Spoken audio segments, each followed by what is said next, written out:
कि देश में महंगाई से हाहाकार मच गया। उत्तर प्रदेश में भी महंगाई से हाहाकार है, बेरोजगारी से हाहाकार है। 30 दिन में कम से कम नहीं कुछ तो 300 से ज़्यादा बच्चे अपनी मार्कशीट जला दिए या तो वो फांसी पे चढ़ गए। ये तो इनकी उपलब्धि है। बेरोजगारी चरम पे हो गई और इनकी सरकार में कानून नाम की कोई चीज़ नहीं है। सबसे ज़्यादा रुपया खर्च हुआ प्रयागराज में और सबसे ज़्यादा हत्या होती है प्रयागराज में।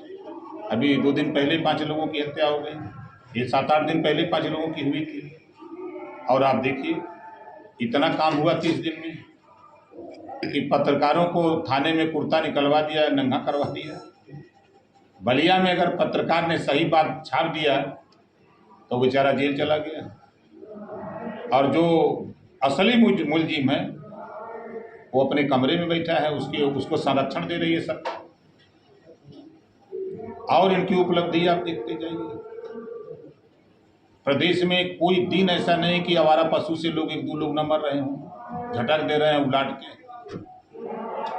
इस तरह से जो भी सरकार को कह रही है कि हर ब्लॉकों में हम 3 और गौशालाएं खोल करके इन आवारा पशुओं को भी हम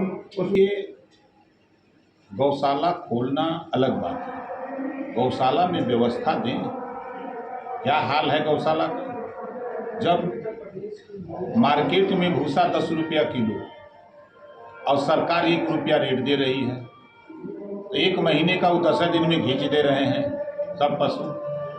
उसके बाद जब 11वें पर हवे दिन चिल्ला रहे हैं रात भर दिन भर, तो गौशाला चलाने वाला जो संचालक है रात को 12 बजे गेट खोल दे रहा है कि जा भैया जहाँ मर्जी हो चलो, आना हो तो आना, नहीं मत आना। यही तो है गौशाला का हाल। अगर देखा जाए तो ये नहीं आ रही है कि ये सवाल तो सरकार से पूछना चाहिए। बिजली क्यों नहीं आ रही है, मंत्री यहाँ हैं तो चिराग तले अंधेरा है, ये सवाल तो सरकार से।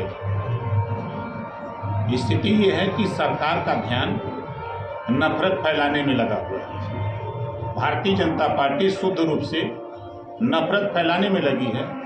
प्रदेश में रोजगार कैसे पैदा हो, प्रदेश में अमन चैन कैसे हो, इसको खत्म करने के लिए भारतीय जनता पार्टी काम कर रही है। अब आप बताइए कि मस्जिद में भगवा फहराने का क्या औचित्य है। हनुमान चालीसा मंदिर मस्जिद में जाके पढ़ने की क्या जरूरत औचित्य है। आप 5 बार के बजाय 24 घंटा आप पढ़ो अपने मंदिर में। आप भगवान का कीर्तन भजन करो 24 घंटा। कहाँ कोई किसी को रोक रहा है। संविधान किसी को इजाज़त नहीं देता किसी के धर्म में या किसी के पूजा पाठ में आप जाके नफरत पैदा करो।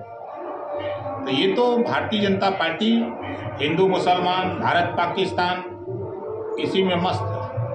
और यही 1 नंबर का काम भारतीय जनता पार्टी का है कि आपस में लड़ा करके नफरत पैदा करके मूल बिंदुओं से ध्यान भटकाना। महंगाई पे हम अब चर्चा न कर सकें, बेरोजगारी कैसे कम हो इसकी बात न कर सकें, देश में एक समान अनिवार्य फ्री शिक्षा कैसे हो इस पे बात न कर सकें, जातिवार जनगणना की बात न कर सकें, पुरानी पेंशन बहाल कैसे हो इस पे हम बात न कर सकें। तो हम अपने मुद्दों पे न डटे रहें, इससे लोगों का ध्यान नफरत की तरफ कर दो। लोग नफरत में रहेंगे तो अपने मुद्दों से भटक जाएंगे। कहाँ चल रहा है बुलडोजर। गन्ना पेरने वाला अगर कोई गरीब है तो उसके यहाँ बुलडोजर पहुँच गया, उसका तो बुलडोजर सही है।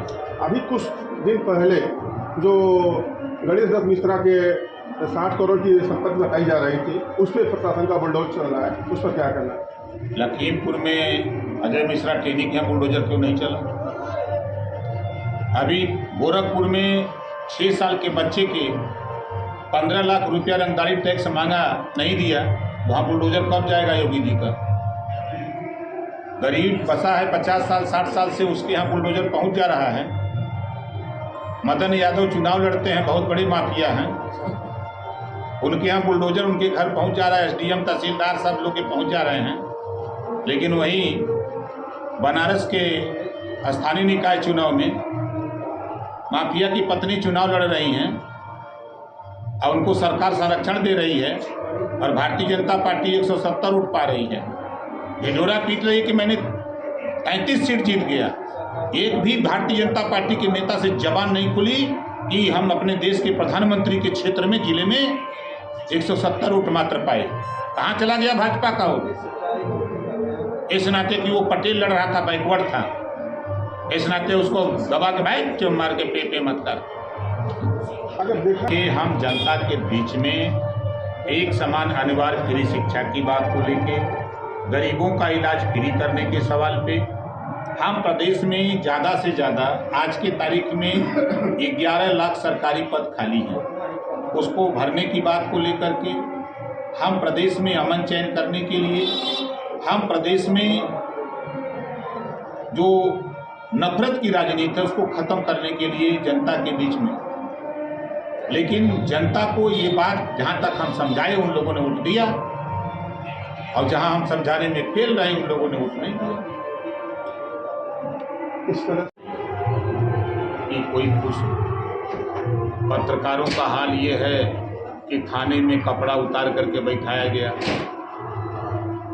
बलिया में जिसके खिलाफ कार्रवाई होनी चाहिए वो तो सुरक्षित अपने कमरे में है, और जो पत्रकार सही बात, देश का चौथा स्तंभ सही बात बता रहा है तो वो जेल में है।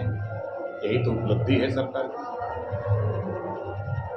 इसके अलावा अगर कोई आपको जानकारी हो तो बता दीजिए, एक उपलब्धि बता दे सरकार के, हमने ये सार्वजनिक रूप में काम किया। बड़े ढिढोरे पीटते हैं। इन्हीं के मंत्री, स्वास्थ्य मंत्री का बयान आया कि अस्पतालों में जाने का मन नहीं करता है, बड़ी दुर्दशा हो गई।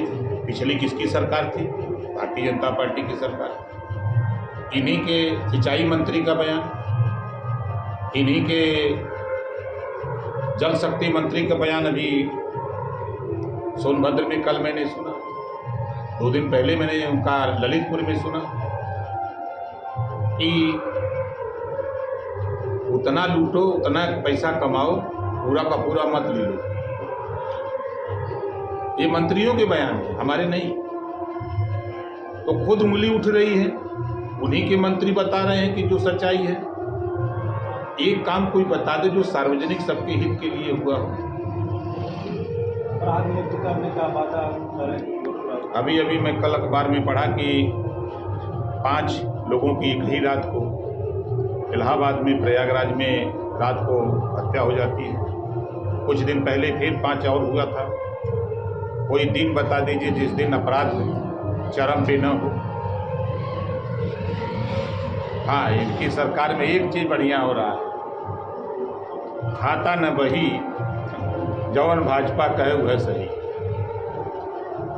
यह इनके जिम्मे हो।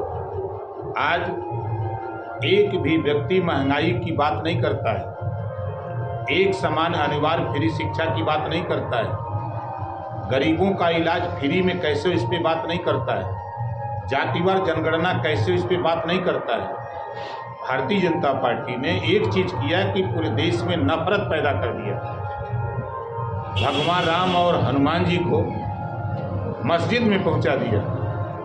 भगवा लेके लोग पहुंच गए मस्जिद में। अब जहां लोग हनुमान चालीसा अपने घर पढ़ करते थे, अब वो मंदिर में माइक लगा करके 5 टाइम, जैसे 5 टाइम नमाज होती है वैसे अभी हनुमान चालीसा। एक मुसलमान का पूरे देश में नाम बता दीजिए जो हनुमान चालीसा या भगवान राम का पाठ करने में कोई रोक रहा हो। ये भगवा लेकर के मस्जिद में पूरे देश में नफरत फैलाने का काम अगर कोई कर रहा है तो इस 30 दिन में अगर तुलना करेंगे तो नंबर 1 का काम भारतीय जनता पार्टी ने किया। बुलडोजर चलाया जा रहा है लगातार अपराधियों पे। भारतीय जनता पार्टी न संविधान को मानती है न कानून। अगर ये विद्यालय बना है, अवैध है, इसको गिराने के लिए अगर सरकार का बुलडोजर आ रहा है तो किस अधिकारी के आदेश से आ रहा है, किस न्यायालय के आदेश से आ रहा है, क्या सरकार बताएगी? अब बुलडोजर कहाँ चल रहा है? जो गन्ना पेर के अपने परिवार का जीविका चला रहा है, एक गिलास शरबत बेच के, उसके यहाँ बुलडोजर चल रहा है। जो 50 साल, 60 साल, 100 साल से बसा हुआ है गरीब कमजोर, उसके यहाँ बुलडोजर चल रहा है। और जाति और धर्म चीन करके बुलडोजर चल रहा है। भारतीय जनता पार्टी का अगर विधायक है बगल में तो वहाँ बुलडोजर नहीं जाएगा, लेकिन अगर वो सपा, बसपा, कांग्रेस, वहाँ बुलडोजर पहुँच जाएगा। ये है खेल। यही आपने देखा है मिर्ची का चुनाव में, गाजीपुर में मदन यादव बहुत माफिया है, एक भी मुकदमा नहीं है, लेकिन रात भर उनको पुलिस पर खोजती रह गई। वहीं उनका घर बना हुआ सैकड़ों साल से, लेखपाल, कानून को, एसडीएम, तहसीलदार सब पहुंच गए बुलडोजर लेके गिराने, लेकिन जहां देश के प्रधानमंत्री के खिलाफ चुनाव लड़ा जा रहा हो वहां तो बुलडोजर नहीं चला। जौनपुर में बुलडोजर नहीं चला, प्रतापगढ़ में बुलडोजर नहीं चला, क्यों? क्या कारण है? अपराधी लोग साधु दिखते हैं, साधु लोग अपराधी दिखते हैं। यहाँ पे ऊर्जा मंत्री हैं AK शर्मा जी, उनका जनपद है ये, मगर यहाँ पे बिजली की बड़ी समस्या है। ये कौन नई बात है? लोगों ने स्वर्गीय कल्पनाथ राय जी की बात अगर याद करते, उनको मानते, तो पूरे उत्तर प्रदेश में उन्होंने जनता को बिजली देने के लिए जहां जरूरत पड़ी तहां उन्होंने उसकी व्यवस्था कराई। और ये सरकार शुद्ध रूप से धर्म की बात करिए, भारत पाकिस्तान की बात करिए, हिंदू मुसलमान की बात करिए, नफरत की बात करिए तो आप अच्छे हैं, अगर आप बिजली की बात की है तब तो बहुत है। 30 दिन पूरे होने को योगी सरकार के, क्या इसमें कुछ नहीं हुआ? एक काम बता दीजिए, एक काम हम करें, हमको कोई बता दे। इन्होंने 8,000 गन्ना भुगतानों का देने के वादा किया 100 दिनों में। कहाँ दिया? किसको दिया? आंदोलन तो चल रहा है कि हमारा गन्ने का भुगतान कर दो, नहीं हो रहा है। कि आप भारतीय जनता पार्टी टीवी में भुगतान होता है, ईवीएम नहीं रुपया बांटते हैं सर, वहीं बढ़ता है, वहीं मिलता है टीवी में या अखबार में। अभी तो परसों मैंने पढ़ा, बड़ा मुझे आश्चर्य लगा, हिंदुस्तान की हेडलाइंस थी कि प्रश्न पत्र अगर सिलेबस से बाहर का होगा तो उसको पूरा नंबर मिलेगा।